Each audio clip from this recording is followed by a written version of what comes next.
El tema que quería compartir con ustedes, y ha sido un tema que ha estado en mi mente por mucho tiempo, especialmente dadas las circunstancias que nos ha tocado vivir, tiene como título la pregunta: ¿y quién es mi prójimo? Esa fue la pregunta que le hizo un intérprete de la ley a nuestro Señor Jesucristo hace más de 2000 años atrás. Y era una pregunta un tanto cínica, porque la intención de este intérprete de la ley era probar a Jesús, no era aprender, sino tratar de pillar a Jesús en algún aspecto en donde lo pueda mostrar como un hereje o como alguien que no conocía la ley. Sin embargo, para nosotros en este tiempo, yo considero que es una pregunta sumamente importante por responder. ¿Y quién es mi prójimo? Basta solamente analizar lo que está pasando a nuestro alrededor para darnos cuenta que estamos viviendo un clima de profunda violencia a nuestro alrededor.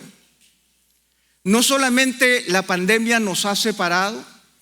Hace poco leía unos análisis últimos, algunas investigaciones últimas, y decían cómo la pandemia nos ha separado de tal manera que nosotros hemos perdido la capacidad de poder tener relaciones significativas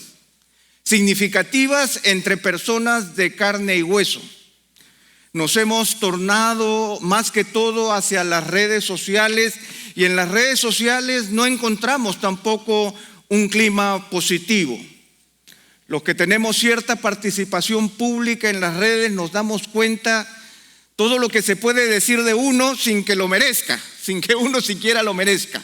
Teorías de conspiración, odio, comentarios adversos, y de eso nos estamos nutriendo unos a otros de manera permanente. Vemos un clima de enemistad constante. No solamente eso, sino que los estudiosos señalan que estamos enfrentando un tipo de soledad que han denominado soledad agresiva. No solamente me siento solo, sino que al mismo tiempo esta soledad tiende a ser agresiva. Tiendo a rechazar, tiendo a desconfiar, tiendo a insultar, a pesar de que me encuentro completamente solo. En el mismo sentido, esta soledad se magnifica a través de los medios virtuales que nosotros usamos ahora, porque en realidad los famosos algoritmos lo que hacen es que nosotros veamos solo aquello que nos gusta, que nosotros sigamos y pensemos que el mundo es del color que a mí me encanta, y nos sorprendemos cuando descubrimos que el mundo no es como yo me lo imagino, ni es como yo lo quiero. Pero eso es lo que descubrimos a través de las redes. Vivimos en medio de una caja de resonancia, en medio de una habitación repleta de espejos en donde solo termino mirándome a mí mismo. Por eso es que la pregunta ¿y quién es mi prójimo? Es importante. Es importante también porque nosotros estamos conscientes ahora de una serie de tendencias que han sido exacerbadas. Nosotros sabemos que somos individuos, pero ahora se ha exacerbado algo que se denomina un individualismo extremo, que es la tendencia a pensar que yo puedo actuar por encima de todos los demás, que todo lo que importa es aquello que yo quiero, aquello que yo requiero y aquello que yo necesito, y lo puedo lograr sin que nadie que se mueva a mi alrededor sufra por eso.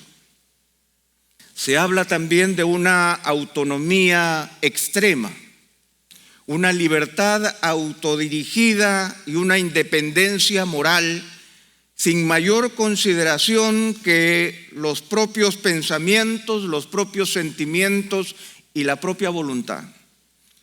es el reinado de la opinión.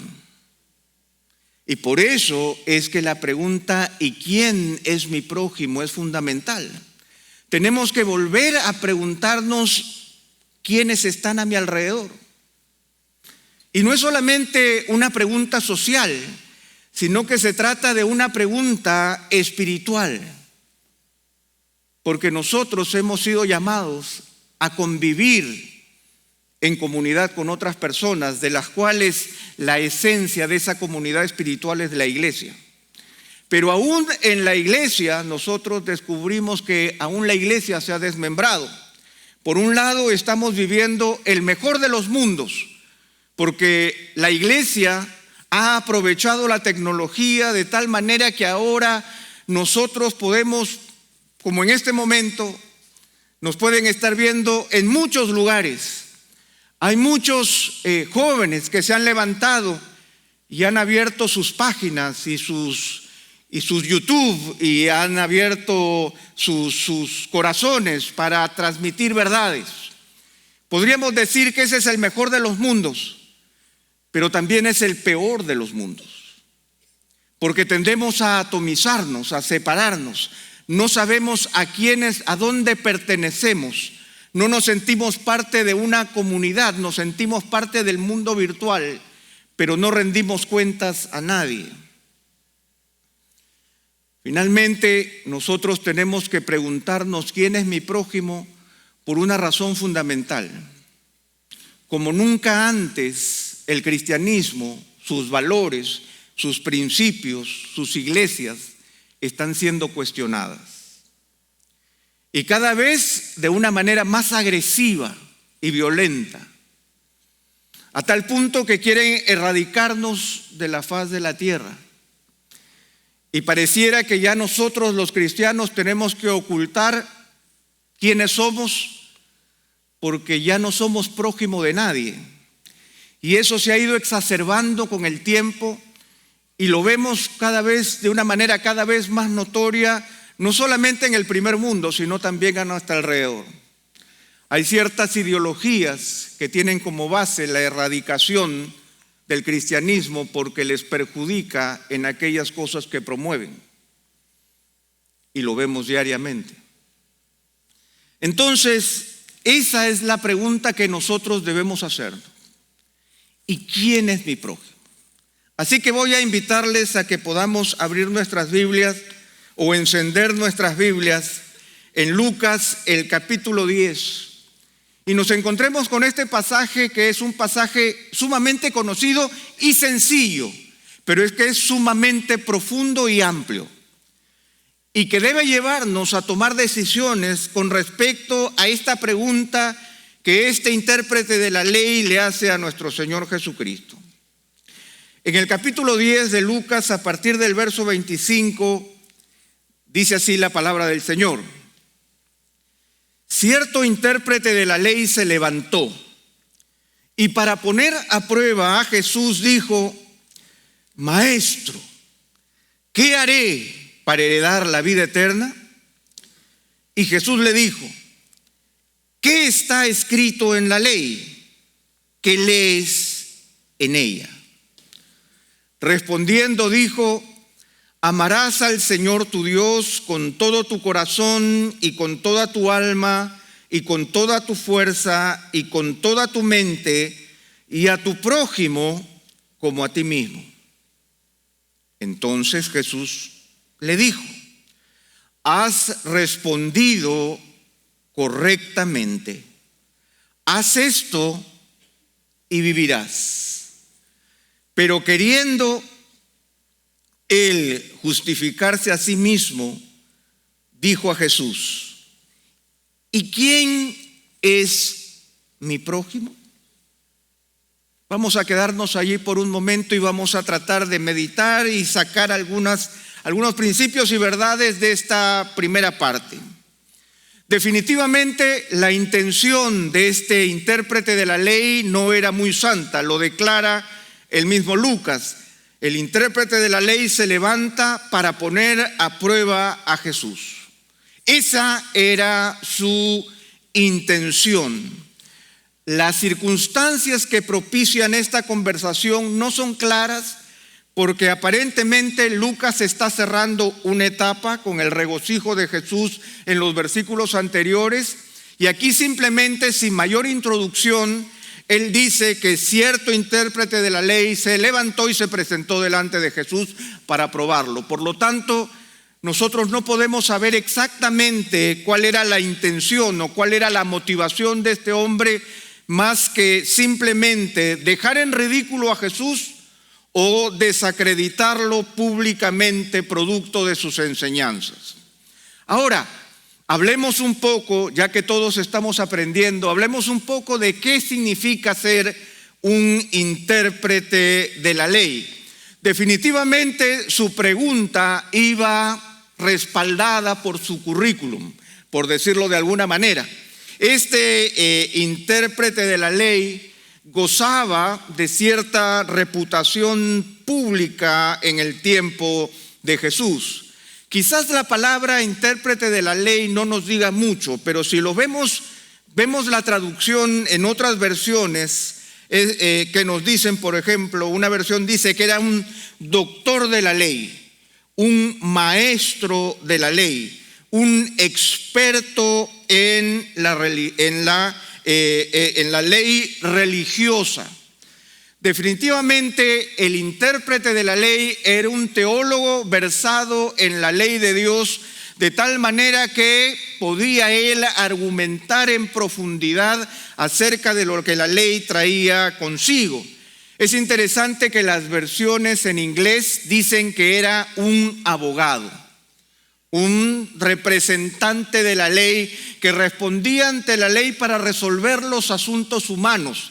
Y esto es sumamente interesante. No es solamente un valor teológico académico, sino que el intérprete de la ley, uno iba al intérprete de la ley para resolver asuntos de la vida diaria a través de la ley de Dios.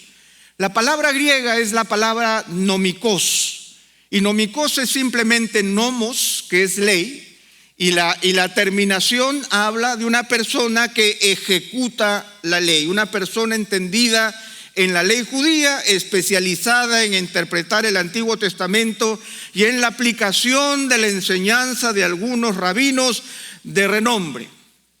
Este era este personaje que se presenta delante del Señor y del cual desconocemos su nombre. Él le hace una pregunta que parece una pregunta muy sencilla. Maestro, ¿qué haré para heredar la vida eterna? Él no pregunta en términos generales, él lo pregunta para él mismo. Maestro, ¿qué haré yo para heredar la vida eterna? Recordemos, tal vez esto nos trae a la memoria la misma pregunta del joven rico. ¿Recuerdan ustedes? La misma pregunta del joven rico. ¿Qué haré para heredar la vida eterna?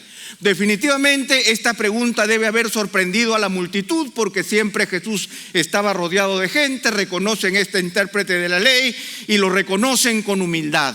Este hombre está preguntando para sí mismo: Señor, ¿qué haré para heredar la vida eterna? Se le muestra un hombre desprendido, un hombre que está por encima de las banalidades del mundo, que pregunta no por esta vida y sus beneficios, sino que busca heredar la vida eterna, una vida de la cual nuestro Señor Jesucristo había hablado en múltiples oportunidades. Esa era la pregunta: ¿qué haré para heredar? ¿Qué es lo que yo tengo que hacer para gozar del beneficio de Dios, de esta vida que solamente Él puede ofrecer?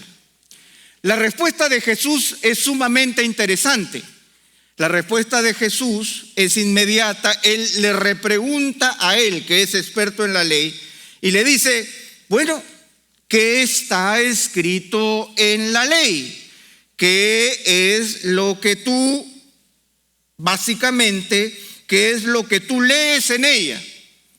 El hombre, por supuesto, un intérprete de la ley, no duda en la respuesta, una respuesta que nosotros conocemos a cabalidad. Él usa dos pasajes de Levítico, un pasaje de Levítico y un pasaje de Deuteronomio.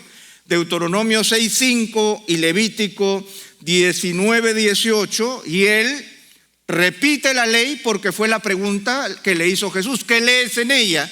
Y él lo dijo probablemente de memoria: amarás al Señor tu Dios con todo tu corazón y con toda tu alma y con toda tu fuerza y con toda tu mente, y a tu prójimo como a ti mismo.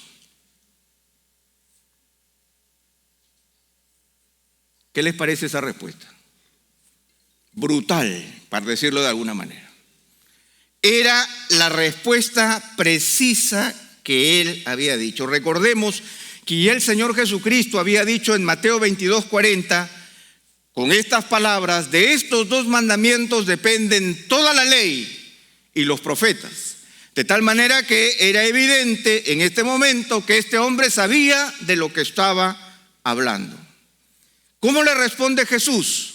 Simplemente: entonces Jesús le dijo: has respondido. ¿A cuántos nos gustaría que el Señor nos diga así, verdad? Wow, cada vez que uno tiene que preparar un sermón o una clase, yo siempre me pregunto si el Señor diría: has respondido correctamente. Imagínense ustedes, el Señor Jesucristo le dijo a este intérprete de la ley: has respondido correctamente. Amar al Señor con todas las fuerzas y al prójimo como a ti mismo. Te has basado en dos pasajes esenciales que resumen toda la ley y los profetas. Clarísimo. Todo está bien. Aplausos. Cerremos el caso. Next. ¿Quién viene después de él? Pero saben, hay un pequeñísimo problema. El Señor nunca nos va a dejar en el plano teórico cuando habla de la ley de Dios. Nunca nos va a dejar en el plano teórico. Porque le dice: has respondido correctamente, y luego utiliza otro pasaje también de Levítico 18:5, y le dice: haz esto y vivirás. Y hermanos, ahí es donde nosotros empezamos a complicarnos la vida. Porque no basta solamente que hablemos bonito, sino que nosotros tenemos que vivir la realidad de aquello que el Señor está presentando. Si nosotros le damos la vuelta a la página y miramos el capítulo 11 de Lucas, vamos a ver que Jesús se enfrentó a unos intérpretes de la ley, solamente para que tengamos el contexto de la impresión que Jesús está dejando.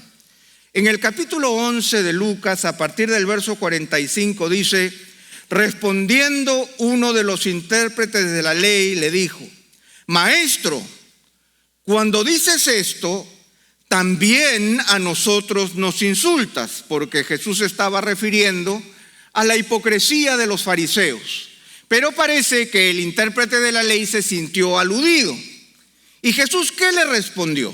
Verso 46. Y él dijo: ¿para qué pregunta? Primero, ¿para qué pregunta?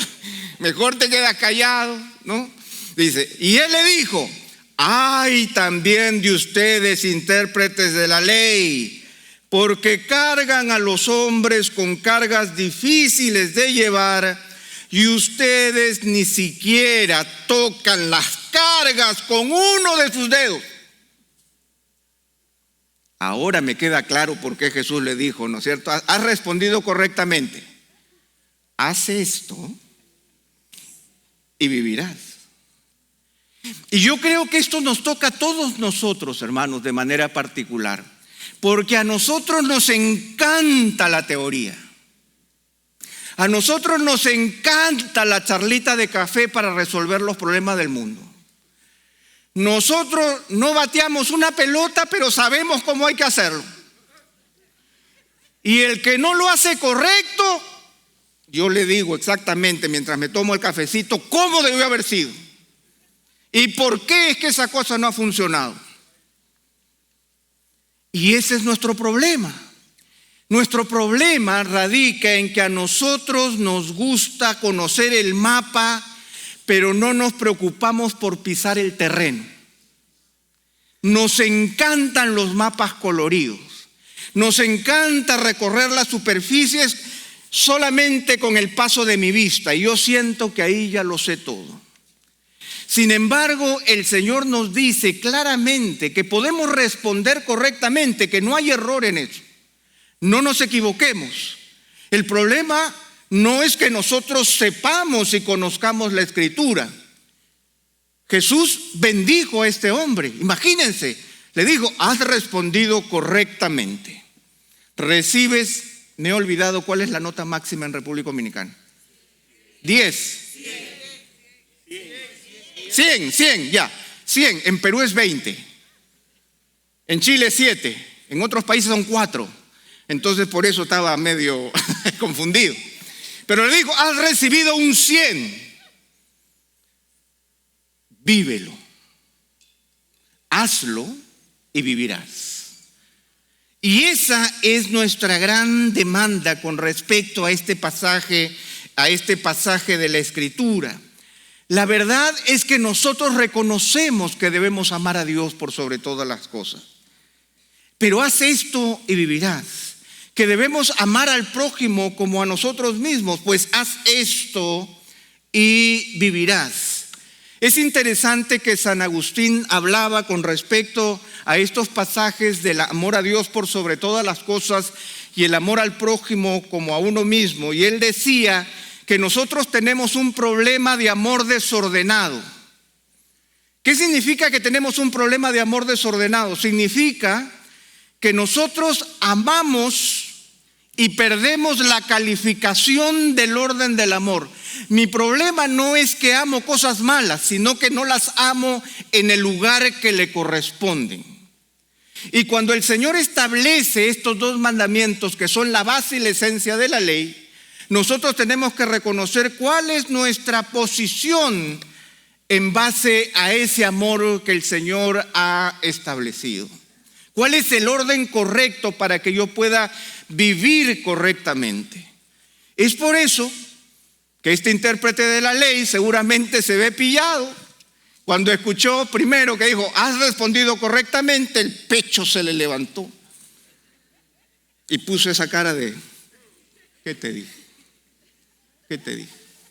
Pero inmediatamente le dice, haz esto y vivirás. Y se lo dijo delante de todo el mundo. Y todo el mundo empezó, ya vi. Tú quieres que yo haga de todo, pero tú ni con un dedo lo mueves. Ahora pues, responde.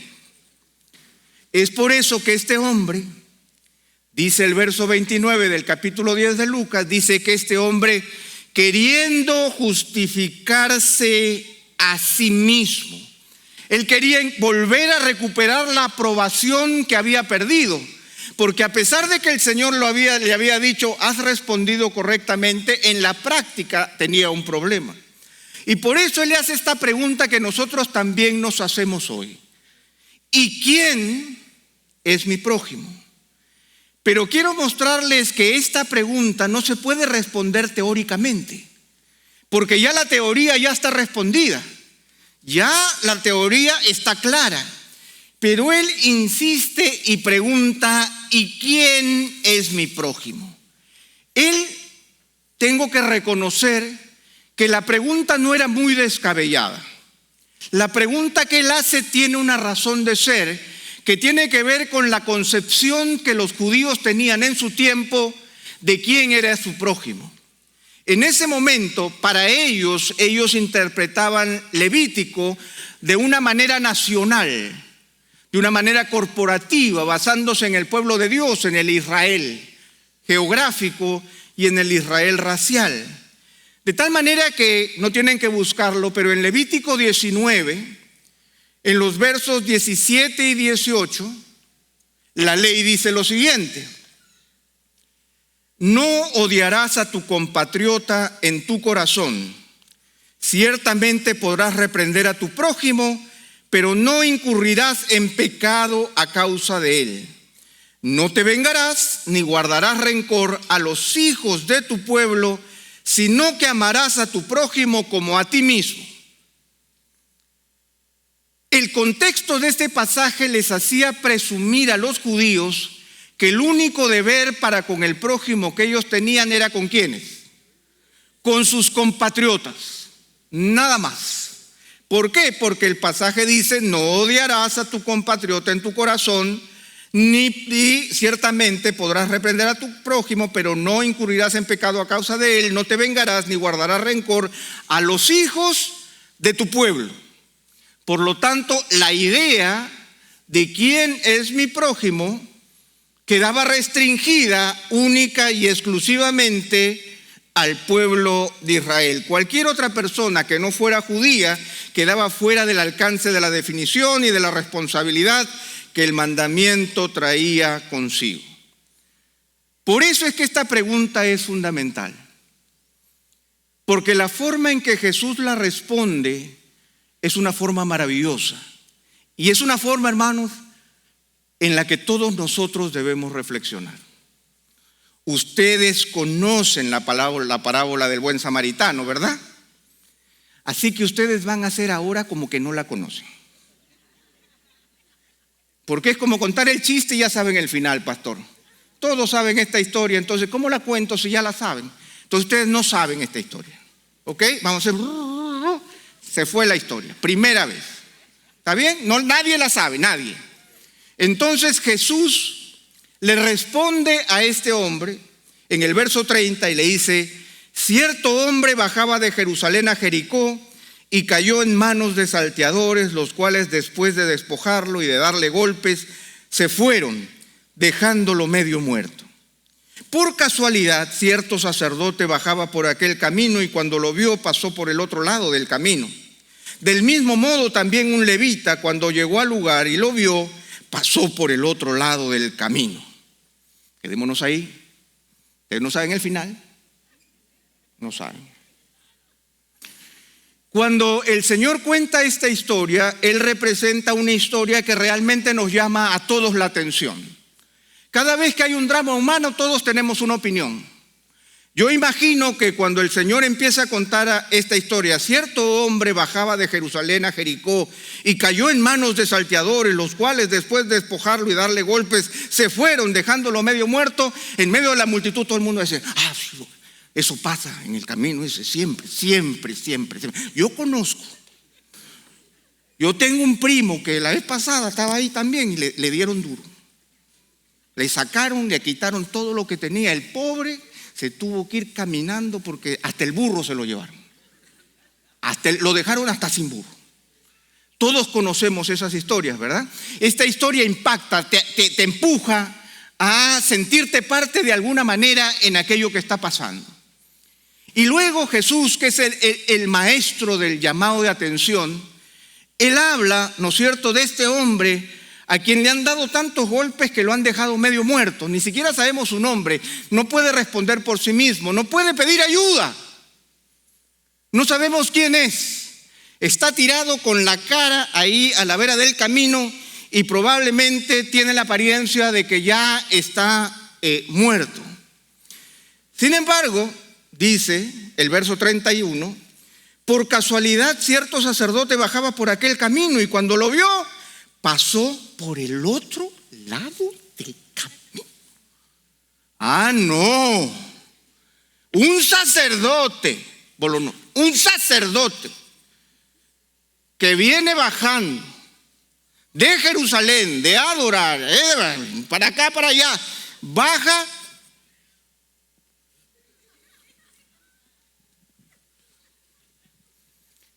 y sigue el camino. No, ese no sabe quién es un sacerdote. Pero Jesús no se queda tranquilo, porque ya bastaba el sacerdote, ¿verdad? Pero luego cuenta y dice: del mismo modo también un levita, cuando llegó al lugar y lo vio, pasó por el otro lado. Imagínense la multitud. Hagamos ruido así como que estamos murmurando de nosotros. ¡Wow! ¿Cómo se le ocurre? ¿Pero qué es posible? Este sacerdote, que no sé qué, que no sé. Yo sé que estos viven ¿no es cierto? Que le gustan solo los diezmos para gastárselos. Y el levita ¿no es cierto? Así eran las voces en medio de la multitud, porque todos reconocían ya qué cosa había pasado, lo malo que había sucedido. Yo imagino al intérprete de la ley diciendo: yo nunca hubiera hecho como ese sacerdote, por supuesto. Y la gente alrededor, por supuesto, nunca, porque todos sabemos jugar el partido, ¿no es cierto? Cuando nos cuentan la historia, todos nosotros lo hubiéramos hecho distinto. Todos nosotros lo hubiéramos hecho perfecto. Todos nosotros hubiéramos levantado al hombre y pedido el helicóptero. Porque pedíamos un helicóptero. Lo cierto es que la historia no termina ahí. Y aquí viene lo bueno. Aquí viene dice: pero cierto samaritano. Y la gente dio un paso para atrás. ¿Qué? Pero cierto samaritano. Entonces lo único que se espera es que él haga lo mismo, ¿verdad? O sea, si el sacerdote pasó de largo, el levita, ya se muere el hombre, porque este samaritano no va a hacer nada. Pero cierto samaritano que viva de viaje llegó a donde él estaba. Y aquí, hermanos, yo quiero mostrarles lo fuerte de lo que Jesús está hablando en este momento, porque esta historia es muy sencilla, pero el punto de timón de la historia es lo que nos debe llevar a descubrir quién es nuestro prójimo. Porque debemos recordar que 700 años antes de Jesús empezaron los problemas con los samaritanos, que viene a ser la mezcla de la raza de israelitas con asirios que se quedaron poblando el Israel abandonado, producto, ¿no es cierto?, del exilio babilónico. 700 años antes. Imagínense, un pleito de 700 años.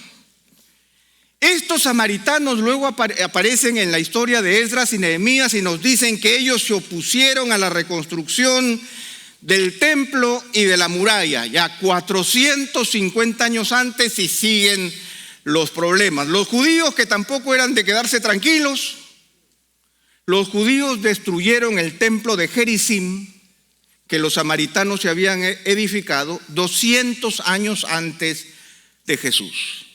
Debemos recordar que en el tiempo de Jesús mismo los samaritanos no dejaban pasar a la gente por su territorio. Ustedes recuerdan eso, ¿no? Y no solamente eso, sino que miren un detallito. Si nosotros miramos la página anterior en nuestras Biblias físicas, nosotros encontramos cuando el Señor reprende a Jacobo y a Juan, cuando queriendo pasar por una aldea samaritana de camino a Jerusalén, dice que los samaritanos no lo dejaron entrar. ¿Y cuál fue la respuesta del amoroso Juan? Ustedes, amorosísima la respuesta, amorosísima, ¿no? Al ver esto, sus discípulos Jacobo y Juan dijeron: Señor, ¿quieres que mandemos que descienda fuego del cielo y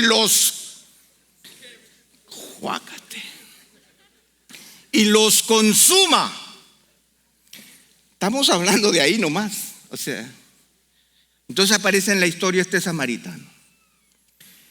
Y este samaritano, hermanos, representa todos los valores de compasión y misericordia que el Señor coloca sobre él. Y dice el pasaje ahí en el verso 33: y cuando lo vio tuvo compasión, acercándose le vendó sus heridas, derramando aceite y vino sobre ellas, y poniéndolo sobre su propia cabalgadura lo llevó a un mesón y lo cuidó. Al día siguiente, sacando 2 denarios, se lo dio al mesonero y dijo: cuídelo, y todo lo demás que gaste, cuando yo regrese, te lo voy a pagar.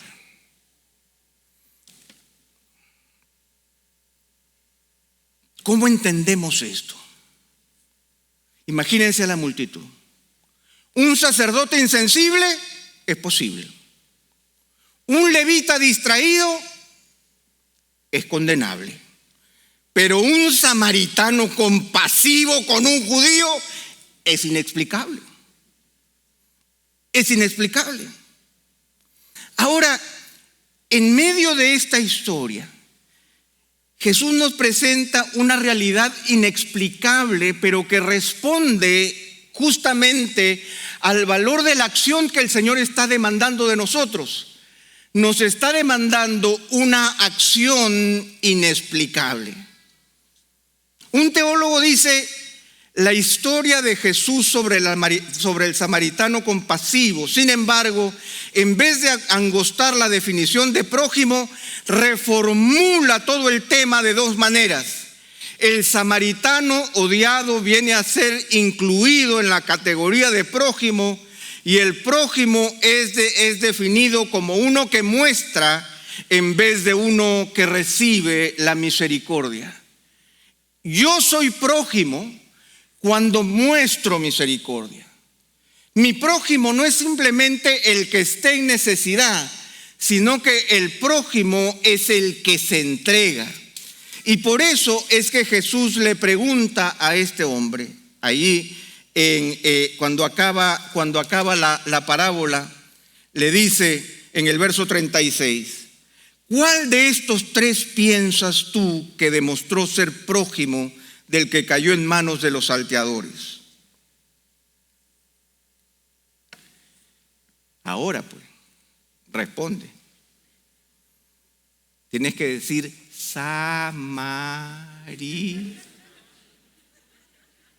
¿Cómo? Samaritano.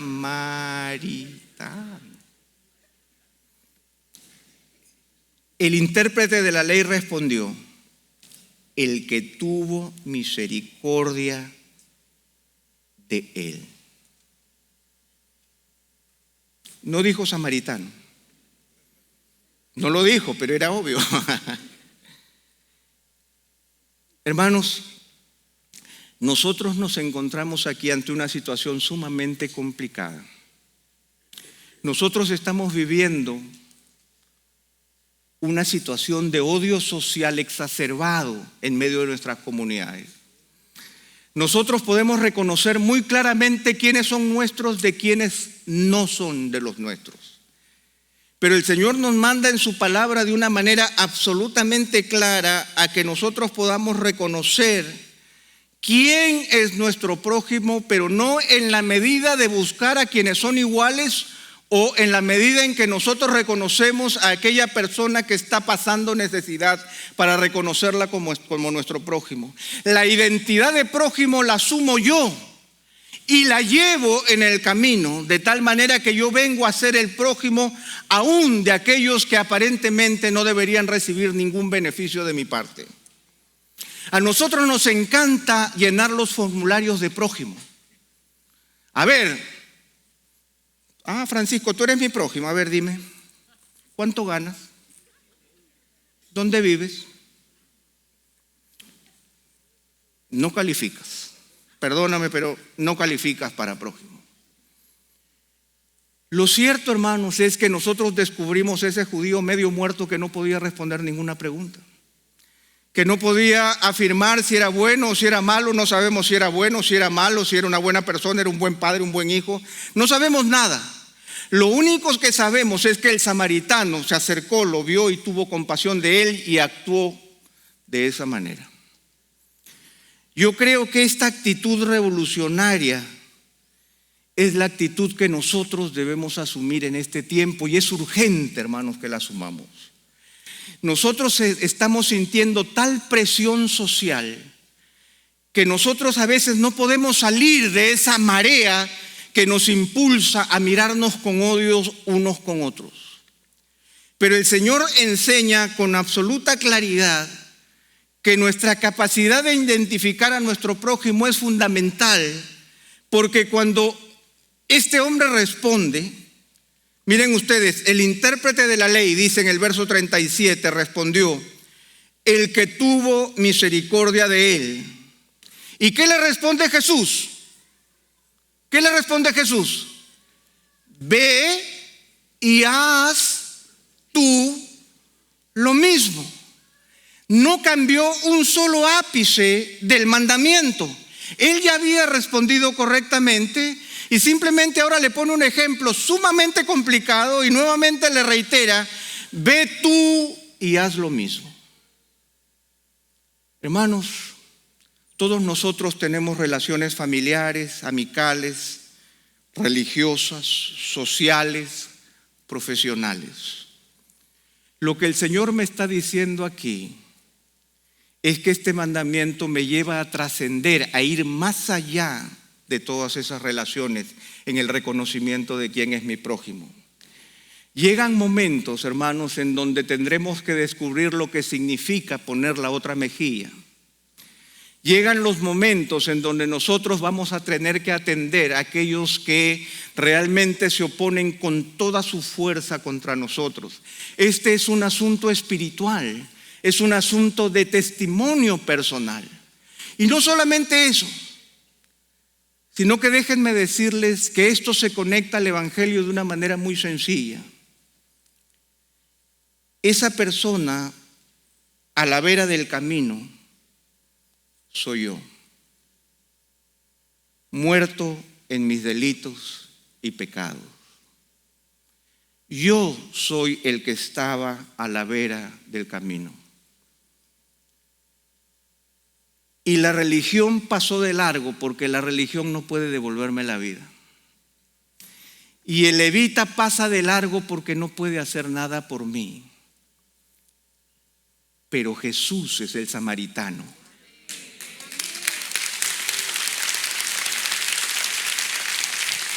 Porque Jesús ha sido el hombre más despreciado de la historia. A lo suyo vino y los suyos no le recibieron. Pero con todo Jesús tuvo compasión de mí y me tomó y me levantó y sanó mis heridas y me devolvió la vida y pagó por mí, por mi restablecimiento personal. No solamente basta saber de que yo debo amar a Dios con toda mi fuerza y a mi prójimo como a mí mismo, sino que yo debo reconocer que yo he sido privilegiado por el amor y la compasión del Señor, al Señor reconocerme a mí y darme la vida que no merecía. Porque el salteador y el ladrón era yo, y las heridas me las infligí yo mismo. Y estaba ahí a la vera del camino, pero el Señor me rescató.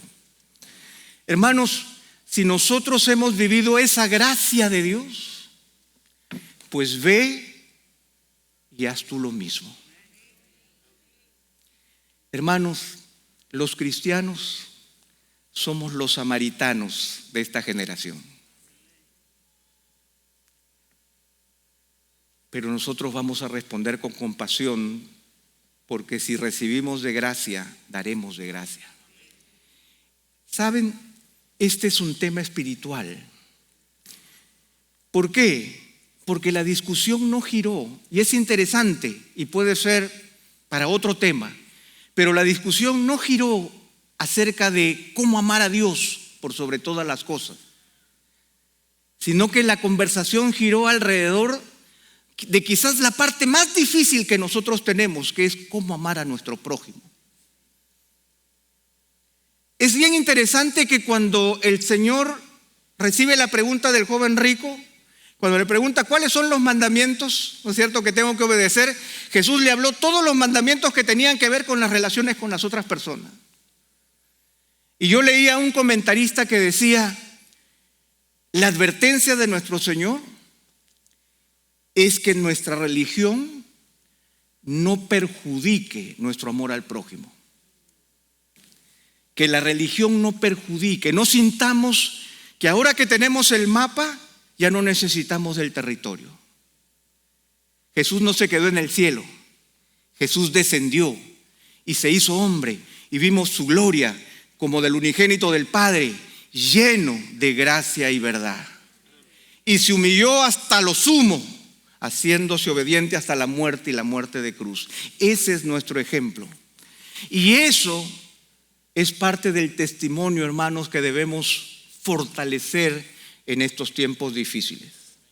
Así que consideremos, hermanos, esta historia y recordemos, ve tú y haz lo mismo. Pero ese ve tú y haz lo mismo no es en referencia a toda la teoría que nosotros recibimos en la Escritura, sino que hemos descubierto que esa teoría se ha hecho realidad en nuestra vida.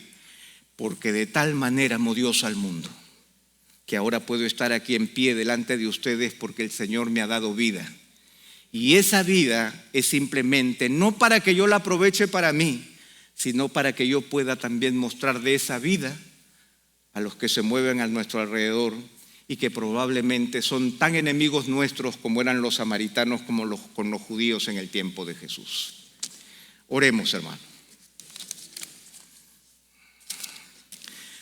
Señor, queremos darte gracias por el testimonio de tu palabra, Señor, en esta historia sencilla, pero al mismo tiempo tan poderosa.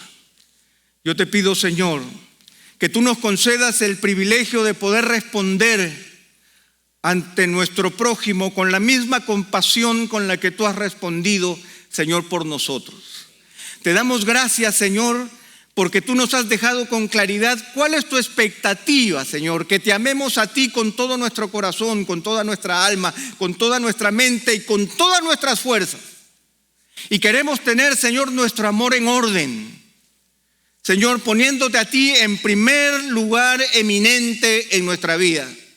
Pero queremos recordar, Señor, que el segundo es semejante: amar a nuestro prójimo como a nosotros mismos. Señor, que nosotros también vayamos y hagamos lo mismo. Y que saliendo de este lugar, nosotros también reconozcamos, Señor, que el que es el prójimo somos nosotros. Nosotros llevamos, Señor, encapsulado en nuestra vida la visión de prójimo. Que podamos responder, Señor, con esa misma soltura y con ese mismo amor que Jesús mostró por cada uno de nosotros. Gracias, Señor, por tu palabra. Gracias, Señor, por esta pregunta que nos hace reflexionar en estos tiempos tan difíciles. Ayúdanos a caminar contigo y en obediencia a ti. Te lo pedimos en el nombre de Jesús. Amén. Que el Señor les bendiga, mis hermanos. Gracias por acceder a este recurso. Espero que haya sido de gran bendición para tu vida. Te sugiero que te suscribas a este canal de forma que tú puedas recibir notificación la próxima vez que hayamos subido un nuevo recurso que pueda servirte de instrucción y bendición.